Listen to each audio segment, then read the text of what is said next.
Frank West, a Vietnam veteran, was fined, harassed, and mocked by his own HOA for something he couldn't control, his missing leg. Karen Mills, the power-hungry HOA president, thought she could push him out of his home, stealing money from the community while hiding behind petty rules. But what she didn't know, Frank had an army of brothers who never left a man behind. And when the hellhounds arrived, they didn't just fight back, they brought the whole corrupt empire crashing down. The summer sun hung lazily over the quiet suburban streets of Oak Ridge, a peaceful neighborhood just outside of Austin. The houses were neat, the lawns trimmed, the driveways clean. It was the kind of place where kids rode their bikes without worry, where neighbors exchanged polite nods over white picket fences, where everything looked perfect on the surface. But beneath that carefully curated perfection lurked something far uglier. It started, as it always did, with the HOA making their rounds.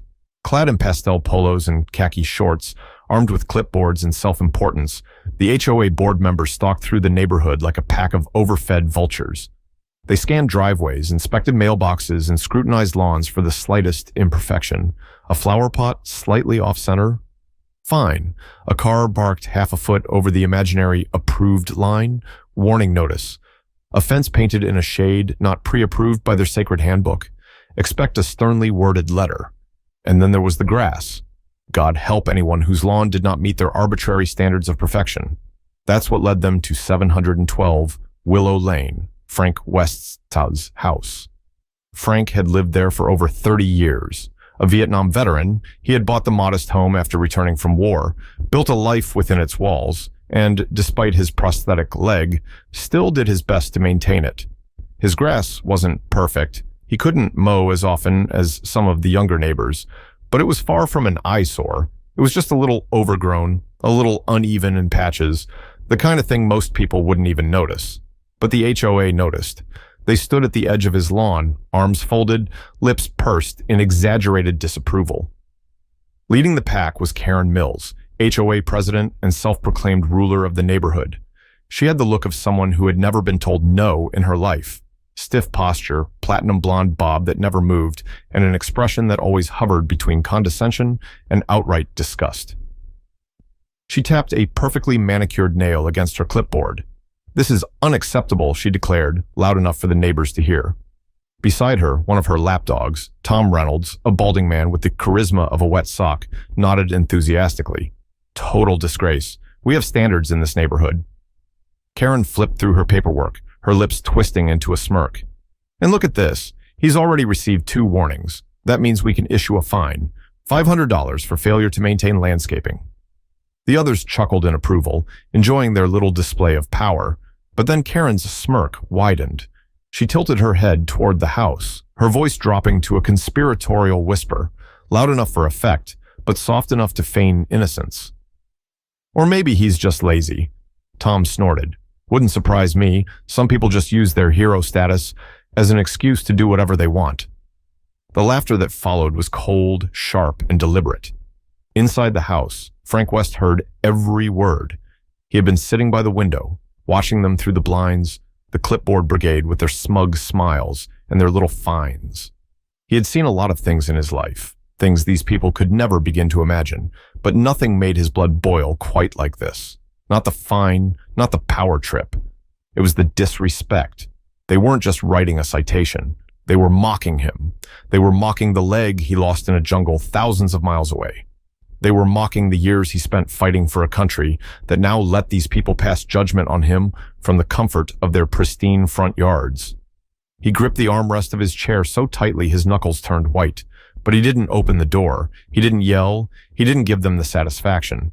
Instead, he slowly stood up, moved to the door, and shut it.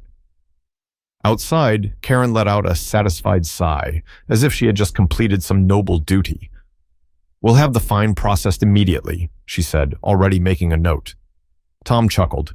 Maybe next time he'll think twice before slacking off. And with that, they moved on to their next victim. Inside the house, Frank exhaled slowly, staring at the door, his expression unreadable.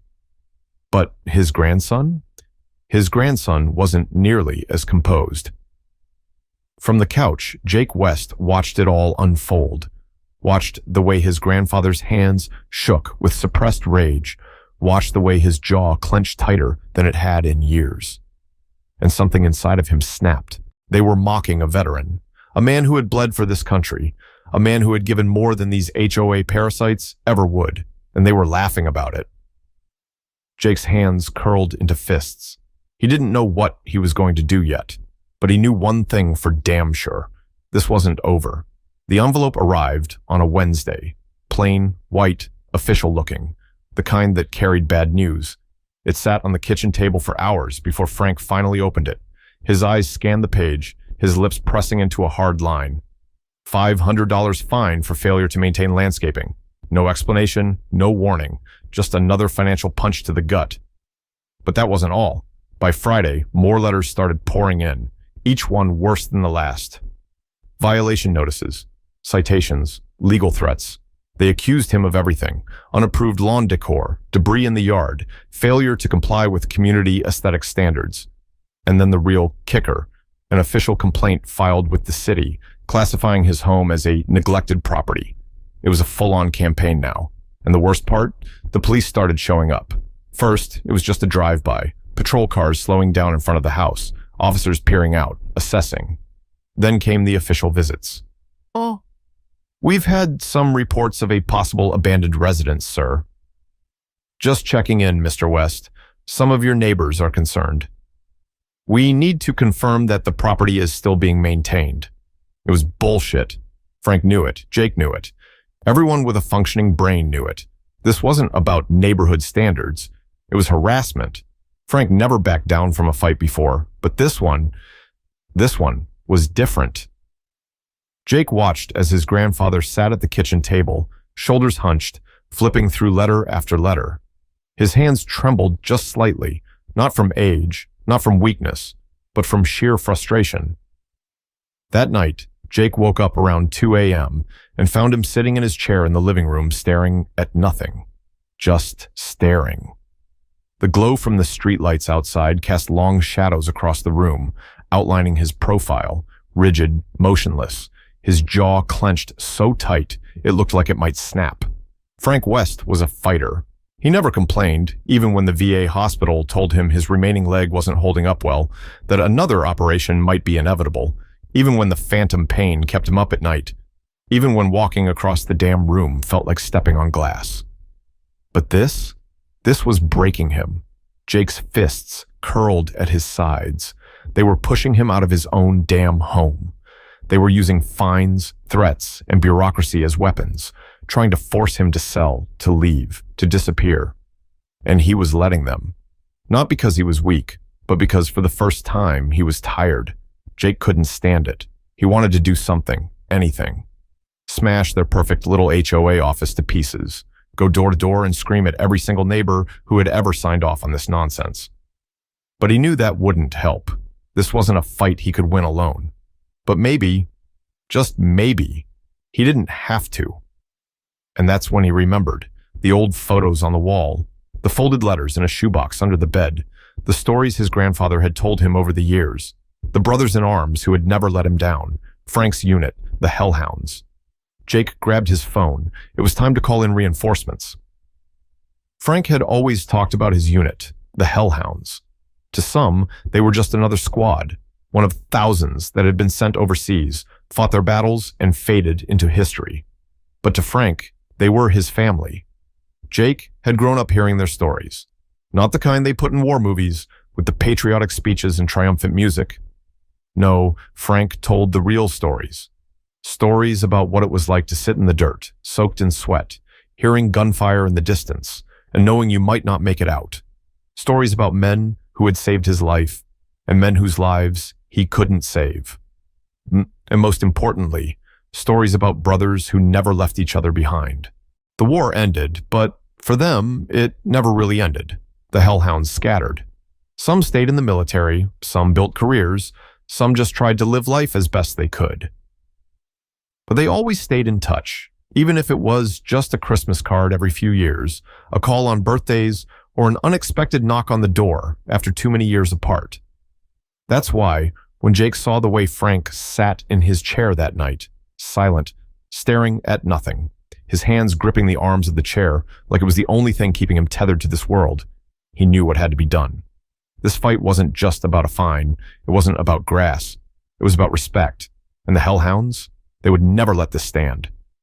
Jake dug through Frank's desk, hands shaking as he yanked open drawers, pushed aside old receipts, papers, folders full of medical records. And then he found it.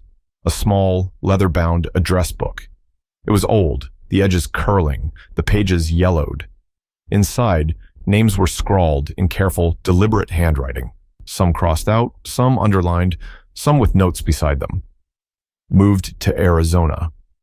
Still talks to Johnson. Good with legal shit. Jake's breath caught in his throat as he ran his finger down the list. He had to call them. He had to try. He grabbed the phone, swallowed hard, and dialed the first number. It rang. Once, twice, 3 times. Then a deep voice, rough from years of cigarettes and shouting over helicopter rotors. Yeah? Jake inhaled sharply. This is Jake West, Frank West's grandson. The silence on the other end wasn't the kind that came from confusion. It wasn't someone trying to recall a name from decades ago. It was the kind of silence that carried weight. Jake forced himself to keep going. HOA is harassing him. They find him. They're laughing at him, mocking his leg, trying to push him out of his own home. The pause stretched, and then the voice came back, lower this time, more measured. We'll be there. Click.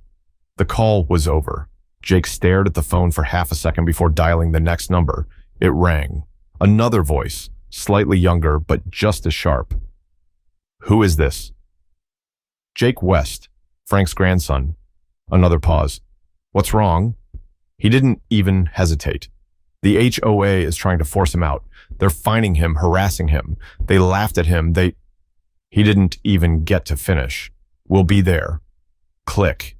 Jake clenched the phone tighter, dialed again. Another number, another voice from the past. Jake West, Frank's grandson. Another silence, another confirmation. We'll be there. Over and over. Every call was the same heavy pause, the same tension in the air, and then the same answer. We'll be there. Jake didn't know where they were, didn't know if they were still the same men his grandfather had once fought beside, or if time had worn them down like it had worn down Frank. But none of that mattered, because one thing was clear, they were coming. And the HOA, they had no idea what was about to hit them. A week later, our neighborhood no longer looked like a quiet suburban street. It looked like a war zone waiting for the first shot. They came in waves, not all at once, not in some dramatic Hollywood-style entrance. No, the hellhounds were smarter than that. They trickled in car by car, truck by truck. Some arrived alone, others in pairs. Some rolled up in pristine pickup trucks, others in dented old sedans that looked like they had seen just as much action as their owners. They didn't come to catch up on old times. They didn't come for small talk. They came for war. Jake had never seen anything like it. The men stepping out of those vehicles weren't just old veterans. They were commanding.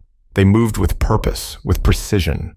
Eyes scanning, hands steady, shoulders squared. Even those who walked with limps or leaned on canes carried themselves like men who had once stood against hell itself and come out the other side.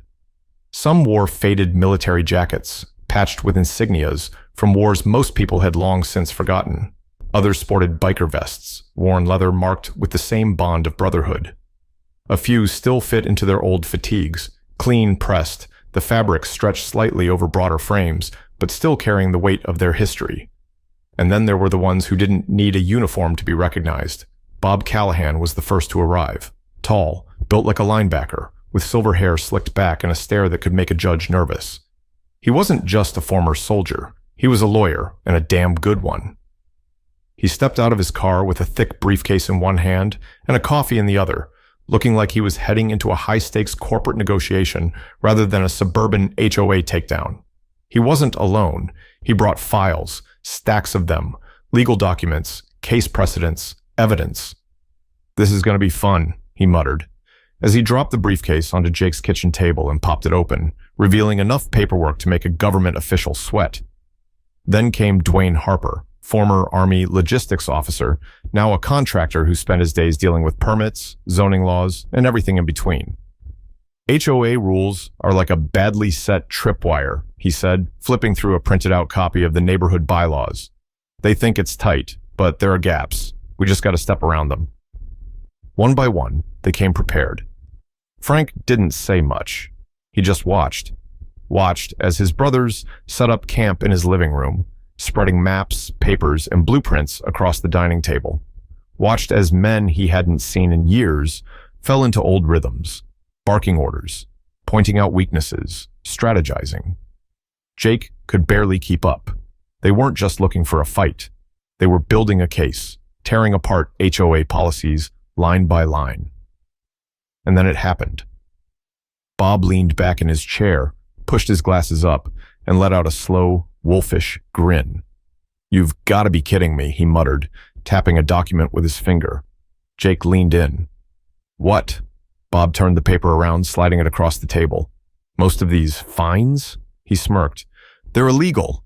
Jake's breath caught in his throat. Bob continued, voice smooth and deadly. "HOA regulations can't override state and federal law. And guess what? There are protections in place for veterans with disabilities. That $500 fine, that attempt to classify Frank's home as abandoned property." He chuckled. "That's fraud." Jake stared at him. "Are you saying we can fight this?" Bob snorted. "I'm saying we can burn them to the ground." And that was just the beginning. By Saturday morning, Frank's front yard looked like a battlefield before the first shot was fired. The hellhounds stood shoulder to shoulder, a solid wall of men, some in worn-out leather jackets, others in faded military fatigues.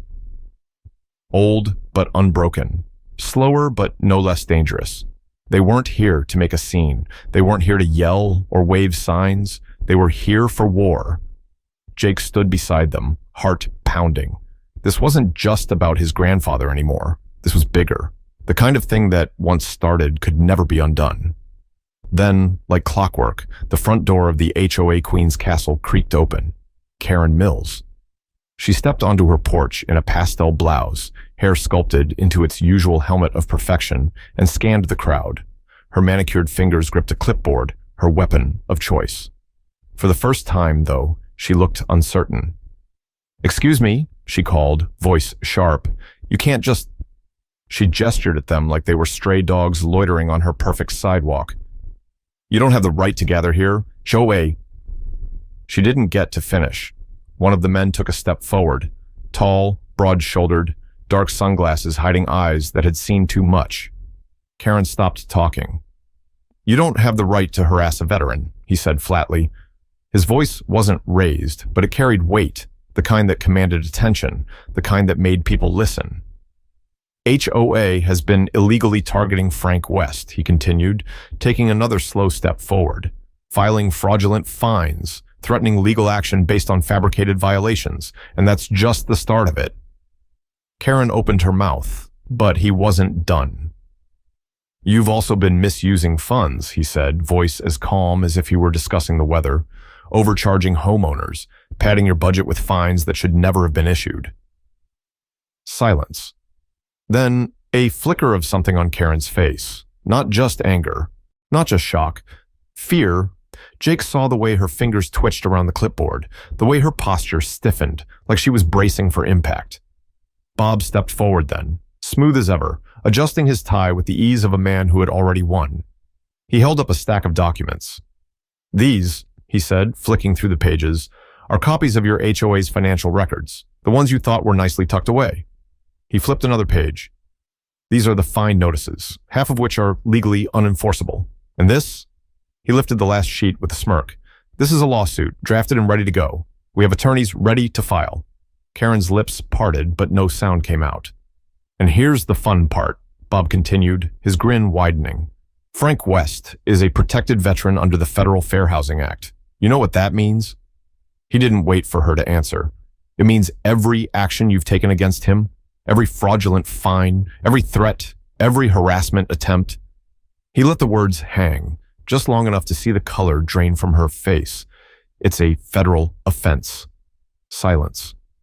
Thick, heavy. Karen staggered back just half a step, her knuckles white around her clipboard. Bob didn't stop. "We're suing you and the HOA for harassment, for fraud, for discrimination against a disabled veteran." His smirk sharpened. "And just for fun, we're setting the damages at $2 million. Karen finally choked out a response. You can't just..." "Yes," Bob said, tucking the documents neatly back into his folder. "We can." And for the first time in her life, Karen Mills had nothing left to say. The documents were filed in court on a Monday. By Wednesday, the local news had picked up the story. By Friday, the entire neighborhood was on fire. At first, the HOA tried to pretend nothing was happening. Karen Mills and her board members, so confident, so smug just weeks ago, acted as if they still had control, still held the power. But power was a fragile thing, and secrets don't stay buried forever. 2 weeks after the lawsuit was filed, the truth came out. It started with a single leak, a document that somehow made its way into the hands of an investigative journalist at the Austin Chronicle. Within hours, it was online, spreading like wildfire. By the time evening news hit, the entire town knew. Karen and her little inner circle had been stealing. Thousands, tens of thousands, fraud, embezzlement, theft. The fines they had been issuing, most of them were fabricated. Bogus violations, inflated fees, penalties that had no legal standing. The money was supposed to go into the HOA's budget, meant for community maintenance and services, but it never did. Instead, Karen and her cronies had been pocketing the cash, siphoning funds into accounts disguised under vague labels like administrative expenses and legal fees.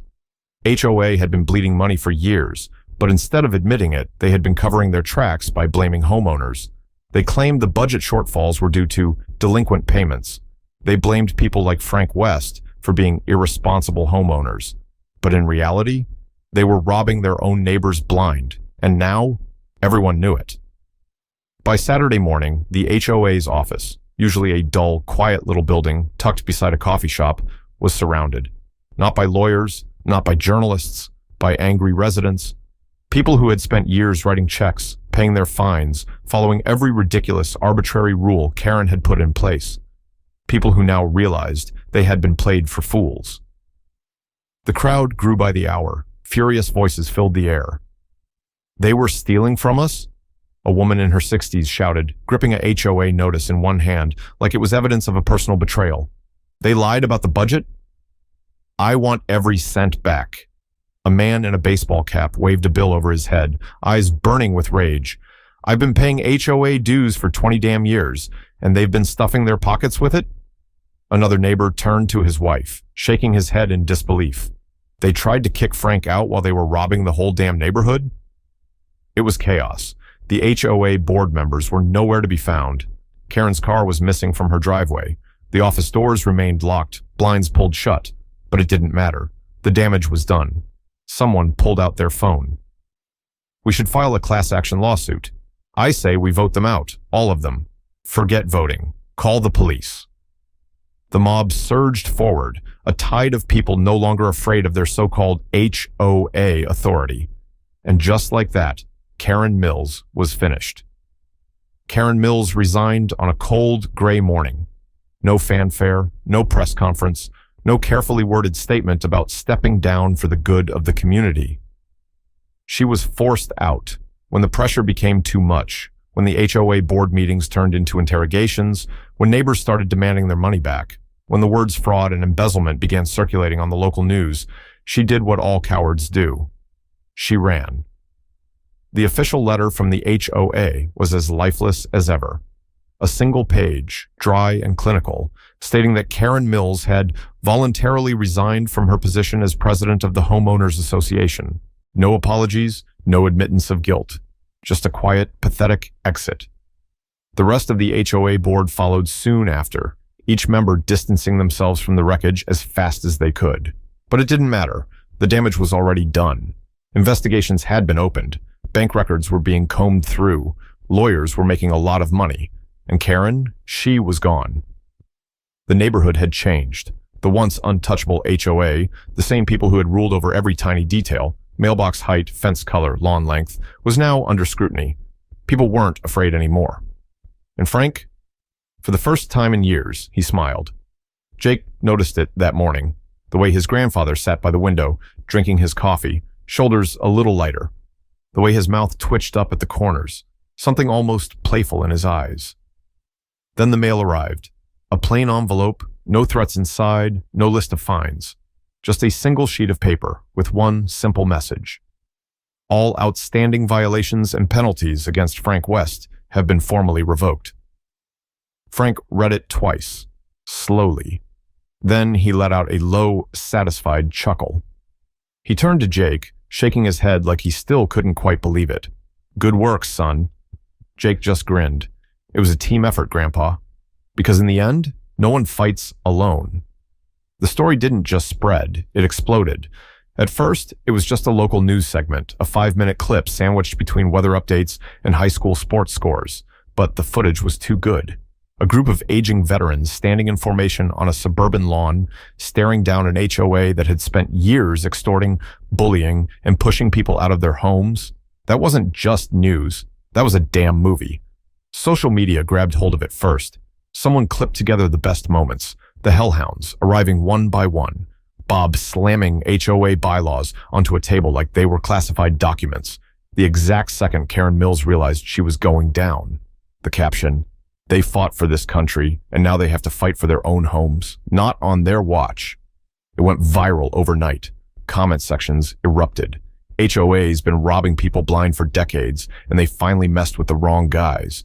These are the heroes we need. Not the government, not some politicians.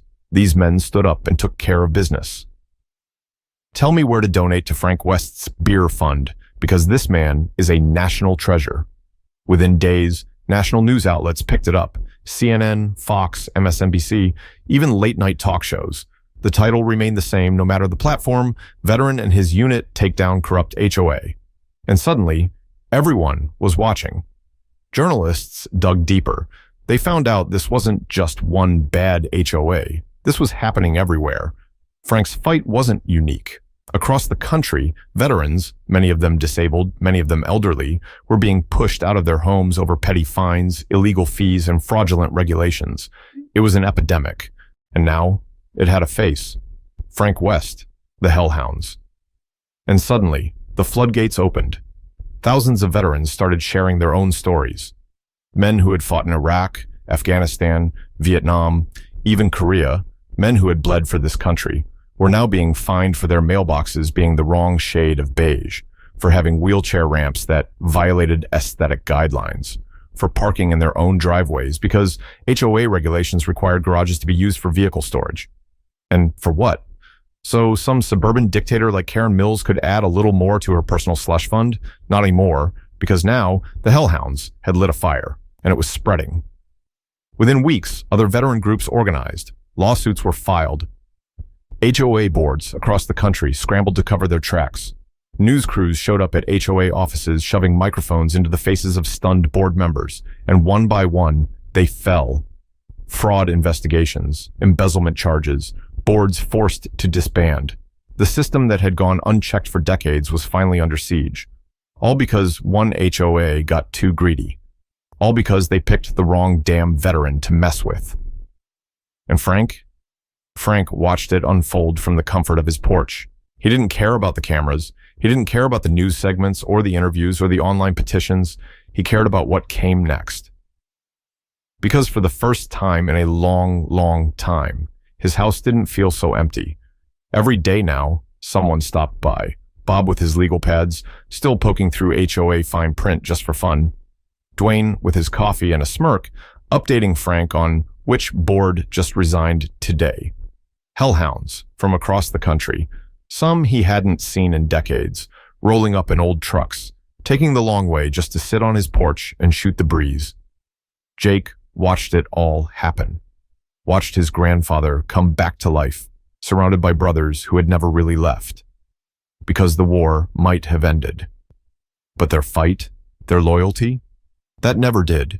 And now Frank West knew one thing for certain. He would never stand alone again.